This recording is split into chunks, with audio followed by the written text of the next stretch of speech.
of the system. And to everyone here today, I want to thank you, all of you, very much for this award. It means a great deal to me coming from you, and I mean that sincerely. It means a great deal. You're in the front lines every single day. You're helping, you're advocating for your fellow Americans, Americans with disability. It's a big deal. We talk about what happened in the physical side of it if we didn't have Social Security. Think of what the psychic calm gives so many people who just don't know where to go, don't know how to traverse what needs to be done, or alone.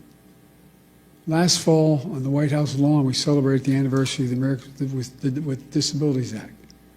As a United States Senator 400 years ago,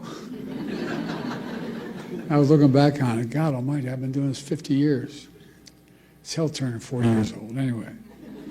But back in the year 1990, I was the co-sponsor of the Americans with Disabilities Act as a United States Senator. In my view, and I suspect many of you, it was one of the most consequential civil rights laws in American history. That's what got me involved in politics in the first place. Delaware, like Maryland, was one of those states, it was a slave state. We had all the vestiges of what was going on back in the day.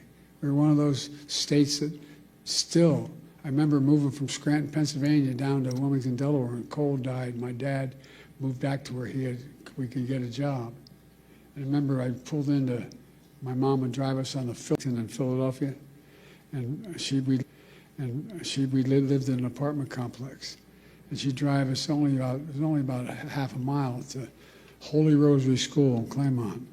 But it was so dangerous, she wouldn't let us walk up because of access road.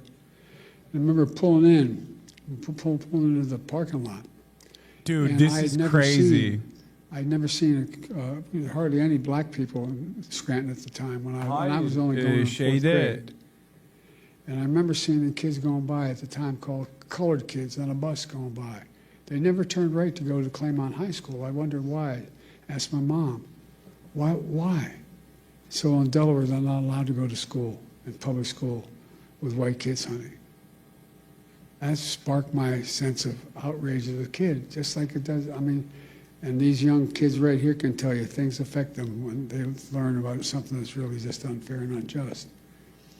You know, my dad was an honorable man. And my dad used to have an expression.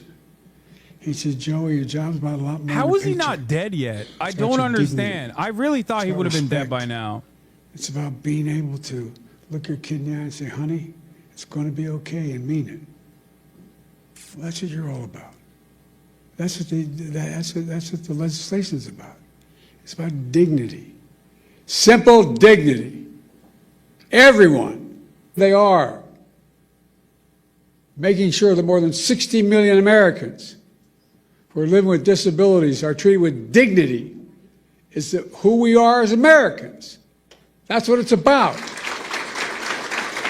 Folks, today I want to talk to you about an issue that's front and center right now for millions of Americans. Social Security. You know, some of you may know the Democrats have declared today the Save Social Security National Action Day. National Day of Action, I should say. We know just how much Social Security matters to people's lives. Everyone in this room fights for people with disabilities who rely on Social Security to survive. To survive. Not just the physical side, it's the mental side. It's the mental side. You make sure folks get the benefits they earn after a lifetime of hard work. The work they do is more than just a profession, what you do. It's a calling. It's not just a profession. And Social Security is more than a government program. It's a sacred promise. We made it today, a sacred promise. 73 million Americans receive Social Security. From their first paycheck through their entire life, they pay into Social Security. And in return, they count on Social Security to be for them when they're going to need it. Folks, must never, ever betray that trust or turn our backs on that obligation. That's why during my presidency, We protected Social Security and made it stronger. His audio dial is busted. He just Martin, keeps the governor yelling can tell you. randomly or whispering, so it's Came into office, impossible to Social fucking regulate the Administration had its audio. lowest staffing, she referenced it. Lowest staffing levels in 50 years. And demand was going through the roof because of my generation and the baby boom generation reaching the retirement age. So the demands on Social Security increased significantly. Our administration secured nearly $2 billion to reduce the backlogs and improve customer service. We slashed wait times for folks in need who are calling the 1-800 number. We got it down to under 13 minutes. It used to be 3 times that long when we took office. We made it easier for people to get help with their claims online. We reduced how long it takes to review a case. We fixed the appeal system to make it uniform in all 50 states, which made a difference. We strengthened the anti-fraud measures to protect people's identities and to make sure benefits are going to people who actually they belong to. By the way, those 300-year-old folk getting that Social Security, I want to meet them because I like to figure out how they live out. Hell of a thing, man. I'm looking for longevity because it's hell when you turn 40 years old. But as a result, by the time we left office, we had improved every single line of customer service, from applying for disability to filing an appeal to reporting fraud. It all became more efficient and more effective. And I'll bet it made your jobs easier, too, in the process. Now, these achievements may not sound so glamorous to most people, but you know, they're absolutely essential. In my view, one of the most important jobs of any elected official is to make sure the government works for the people, works for all people. It's understandable. They can understand what it is. And then we keep our promises to the people, to all the people. That's exactly what we did, thanks to all of you. I also signed into law the Social Security Fairness Act. What's the point of this speech? Literally nothing. It's an exercise in masturbation, and predictably, liberals are actually masturbating right now. The fact that this has 13,000 viewers is shocking. You might say, "Oh, Cory Booker got 100,000. Who cares?" But the very fact that this has more than 10 viewers is unironically yet another instance where I don't have a lot of faith in the Democratic Party's base of support. There shouldn't be more than a single person watching this. To be fair, you have 36,000 viewers watching it right now. Yeah, and it sucks. 5 years and then wait around and be... Like, he's dead. By the way, he's a billionaire. God love him as my... Yeah, it says ACP behind him. He's the American Communist Party. He's a MAGA communist now. Billionaires, no, he's paying.